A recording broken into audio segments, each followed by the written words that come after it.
Welcome po sa Panlasa ni Kuya Jay.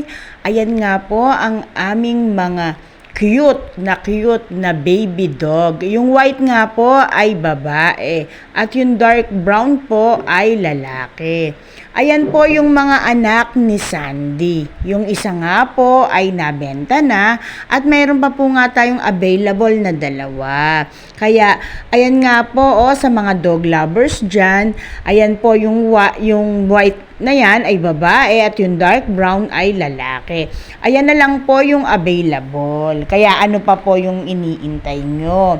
I-mine nyo na po sila dahil yan po ay napakamura lang. At syempre nga naman po, alagang-alaga po natin yan.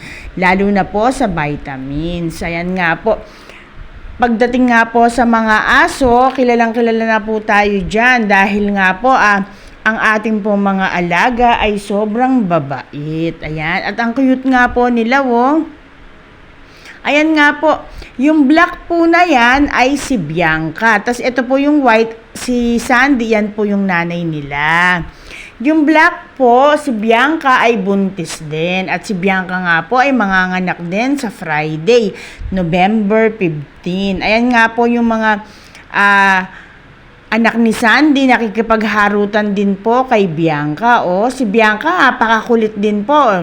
Talagang hinaharot nga po niya yung mga baby dog. Ayan, Gustong-gusto naman po ng mga anak po ni Sandy na nakikipagharutan kay Bianca. Ayan nga po, yung dark brown na yan, yan po ay boy. At ito pong white na yan ay girl. Ayan po, Ang cute nga po nila,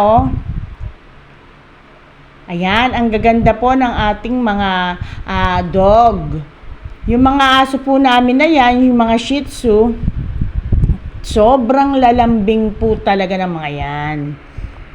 At ngayon nga po, ayan nga po, naglalakad na nga po sila, medyo mabilis na at malakas na rin po silang magdede ng yung gatas nga po, malakas na nga po sila diyan at kumain nga po ng dog food. Ayan, yung isa nga po, ayan, umiinom na din po ng tubig. Napaka-cute nga po ng mga yan at malalakas na rin pong magtatahol. Ayan. Yan nga po, naghaharutan nga po sila dyan. Ang kukulit nga po, takbo nga po ng takbo.